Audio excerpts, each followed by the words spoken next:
के साथ बांग्लादेश में? देखिए, वही हो रहा है जो पहले पाकिस्तान में हुआ।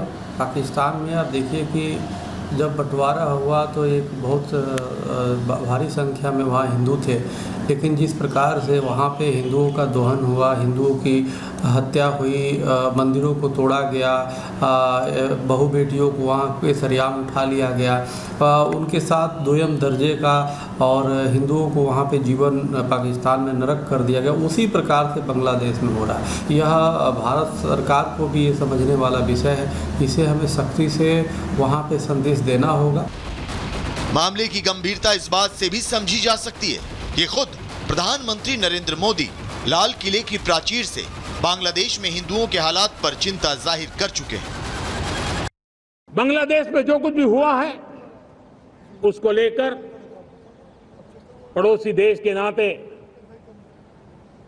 चिंता होना, मैं इसको समझ सकता हूं।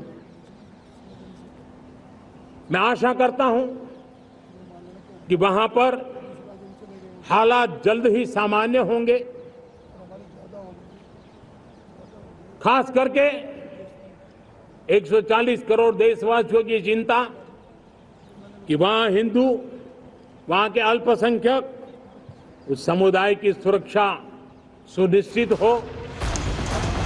बांग्लादेश में हिंदू अल्पसंख्यक हैं। उनकी आबादी वहां 8% है, जिनकी आबादी करीब 1 करोड़ 31 लाख है। इसके बाद दूसरी आबादी बौद्ध धर्म को मानने वालों की है, जिनकी संख्या महज 10 लाख, और ईसाई 5 लाख है। वहीं मुस्लिमों की आबादी करीब 15 करोड़ है। यही वजह है कि बांग्लादेश में अल्पसंख्यकों की ना तो कोई सुनवाई है और ना ही उनके सुरक्षा के मद्देनजर कोई ठोस कदम उठाए जा रहे हैं। लेकिन भारत और उसकी सरकार बांग्लादेश के हालात पर लगातार नजर बनाए हुए है। बीते दिनों एक कार्यक्रम में बोलते हुए गृह मंत्री अमित शाह बांग्लादेश में हिंदुओं की स्थिति पर चिंता जता चुके हैं। जो विभाजन की विभीषिका को झेले हैं और बाद में भी जो वहां रहे, आज हमें पूछते थे संसद में मुझे विपक्ष के मित्र, क्यों ये कानून, क्यों ऐसा? मैं आज उनको कहना चाहता हूं, अगर पड़ोस के देश में अपने सम्मान के साथ जी नहीं सकते, हमारी शरण लेकर आते हैं, तो हम क्या करेंगे? हम मूक दर्शक बनकर बैठ नहीं सकते। ये नरेंद्र मोदी सरकार है, आपको न्याय मिलेगा और जरूर। बहरहाल अब पाकिस्तान, बांग्लादेश और अफगानिस्तान तीनों ही क्राइसिस जोन में बदल चुके हैं। अब तक बांग्लादेश इससे अछूता था, लेकिन अब इसने पड़ोसी मुल्कों में रह रहे हिंदू और बाकी अल्पसंख्यकों की सुरक्षा को लेकर चिंता बढ़ा दी है। संकट सिर्फ इतना ही नहीं जो दिख रहा है, समस्या उससे भी कहीं ज्यादा है। यही वजह है कि भारत ही नहीं बल्कि दुनिया का हर मुल्क बांग्लादेश के हालात को लेकर चिंतित है।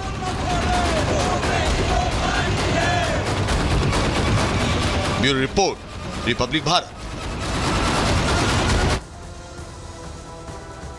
और देखिए, बाकायदा अगर बांग्लादेश पर यूएन की रिपोर्ट की बात करें तो यूएन की रिपोर्ट क्या कहती है? यूएन की 10 पन्नों की रिपोर्ट जिसमें कई बड़े खुलासे किए गए हैं। 27 दिनों में 650 से ज्यादा मौतें हुई हैं, इस बात का जिक्र किया गया है उन 10 पन्नों की रिपोर्ट में। 16 जुलाई से 4 अगस्त के बीच 400 से ज्यादा मौतें हुई हैं, लूटपाट की घटनाएं हुई हैं, आगजनी हुई है और हिंदुओं पर किस तरह से हमले हुए हैं। हिंदू मंदिरों को नुकसान पहुंचाया गया है, जो उनका आस्था का केंद्र है, किस तरह से वहां चुन चुन कर हिंदुओं को निशाना बनाया जा रहा है। ये हम आपको दिखा रहे हैं कि क्या थी दरअसल यूएन की रिपोर्ट और उन 10 पन्नों की रिपोर्ट में क्या खुलासे किए गए हैं। 27 दिनों में किस तरह से क्या कुछ रहा, कितनी मौतें हुई, कितनी घटनाएं आगजनी से लेकर, लूटपाट से लेकर और हिंदुओं पर अत्याचार से लेकर, उनके अटैक से लेकर हम आपको दिखा रहे हैं। और ये देखिए, ये जो हम तस्वीरें आपको दिखा रहे हैं, ये अमेरिका की, ये न्यूयॉर्क की हम तस्वीरें आपको दिखा रहे हैं, जहां पर बांग्लादेश में जिस तरह से हिंदुओं पर अत्याचार हो रहा है, उनके समर्थन में ये, और साथ ही साथ उस अत्याचार के खिलाफ ये जो एक पूरी रैली है वो निकाली जा रही है। गुस्से में है बांग्लादेशी हिंदू, गुस्से में नजर आ रहे हैं और यही कारण है कि एक अलग ही हिंदू राष्ट्र की जो मांग है वो करते हुए यहां पर ये नजर आ रहे हैं, जिसे दुर्गा राष्ट्र इन्होंने नाम दिया है। और ये मांग किया अगर बात करें तो ये आज की मांग नहीं है बल्कि 50 साल पुरानी मांग है। जिस तरह से लगातार घटते आए हैं बांग्लादेश में हिंदुओं की संख्या की अगर बात करें तो उसके बाद से ही तभी से दरअसल ये जो मांग है वो जोर पकड़ती रही है। लेकिन अब एक बार फिर से जिस तरह से ये तख्ता पलट हुआ और उसके बाद फिर से हिंदुओं के खिलाफ जिस तरह से ये अत्याचार शुरू हो गए हैं, ये अराजकता शुरू हो गई है, उसके बाद एक बार फिर से वही मांग जोर पकड़ने लगी है। लेकिन जो भी ये प्रदर्शनकारी हैं वो क्या कुछ कह रहे हैं, क्या मांग रख रहे हैं, आइए आपको ये भी सुनवाते हैं।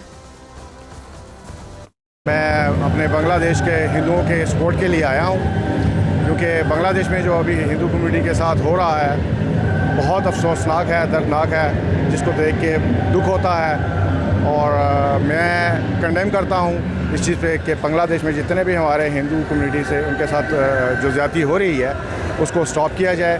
और मैं अपील करता हूँ यूनाइटेड नेशन से कि इस पे एक्शन ले जल्द से जल्द, क्योंकि हम हिंदू दुनिया में कहाँ से भी हैं हम बहुत पीसफुल हैं। तो क्या बांग्लादेश में हिंदू होना गुनाह है? क्योंकि पिछली कुछ वक्त पर अगर आप नजर डालें वो तो यही बताता है 65 में से 45 जिले हैं जिसमें हिंदुओं पर हमले हुए हैं। 70% हिंदू इलाके जिनमें ये हिंसा देखी जा रही है। चुन चुन कर आप देखिए कि पहले मंदिरों को निशाना बनाया जाता है, उसके बाद उनके घरों पर वो हमला करते हैं, फिर उनकी जो दुकानें हैं वहां पर लूटपाट शुरू हो जाती है। और अब देखिए किस तरह से जो उनकी नौकरियां हैं वो उनसे छीनी जा रही है। अब उनके हक पर भी वहां पर डाका डाला जा रहा है। ये वो मोहम्मद यूनुस हैं जो ये कहते हैं कि सभी को बराबरी का अधिकार है, सभी को बराबरी का अधिकार है, तो फिर ये अत्याचार हिंदुओं के खिलाफ क्यों वहां पर हो रहा है? बांग्लादेश में हिंसा से हिंदुओं का पलायन भी हुआ है। अब हम सिलसिलेवार तरीके से आपको बताते हैं। 1964 से 2013 तक की अगर बात करें तो 1 करोड़ 3 लाख हिंदुओं ने पलायन किया है। हर साल ये पलायन होता है और हर साल 2,30,612 लोग पलायन करते हैं। वो 18% के बाद जो बात यहां पर कर रहे थे केंद्रीय गृह मंत्री अमित शाह, ये दरअसल वही है। और हर दिन पलायन जो होता है 632 हिंदू पलायन करते हैं। अल्पसंख्यकों का और हिंदुओं का पूरा जो ब्यौरा है वो हम इसके जरिए यहां पर आपको दे रहे हैं कि क्या स्थिति बांग्लादेश में उनकी है। और यही कारण है कि या तो उन्हें कन्वर्जन करना पड़ता है और या तो उन्हें पलायन करना पड़ता है, क्योंकि उनके आगे और कोई चारा नहीं है, उन्हें और कुछ नहीं दिखता है। और मजबूरी में यही कारण है कि 27% से आज वो 9% तक आ गई है। ये देखिए ये किस तरह की तस्वीरें जो है वो निकलकर सामने आती है। ये कुछ पुरानी तस्वीरें हैं, 14 अगस्त की तस्वीर हम यहाँ पर आपको दिखा रहे हैं। आज से 4 दिन 5 दिन पहले की ये तस्वीरें, हिंदुओं के घरों को जब जलाया जा रहा था, ये तब की तस्वीरें हम आपको दिखा रहे हैं। किस तरह से चुन कर वहां पर जो हिंदू इलाके हैं 65 में से 45 ऐसे, तो फिर आप ये देखिए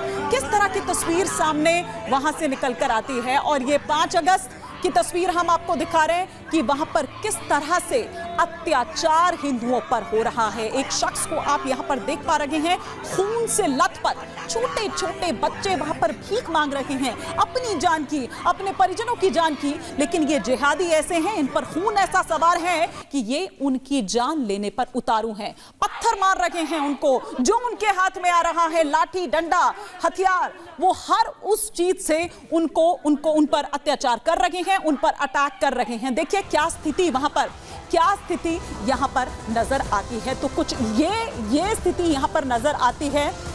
हिंदुओं की किस तरह की हालत है। तो ये बांग्लादेश के हमने आपको हालात दिखाए कि किस तरह से बांग्लादेश के हालात वहां पर हैं हिंदुओं को लेकर, स्पेशली अगर बात करें। अब आगे बढ़ते हैं हम अपने अगले सेगमेंट की तरफ और बात करते हैं बंगाल की।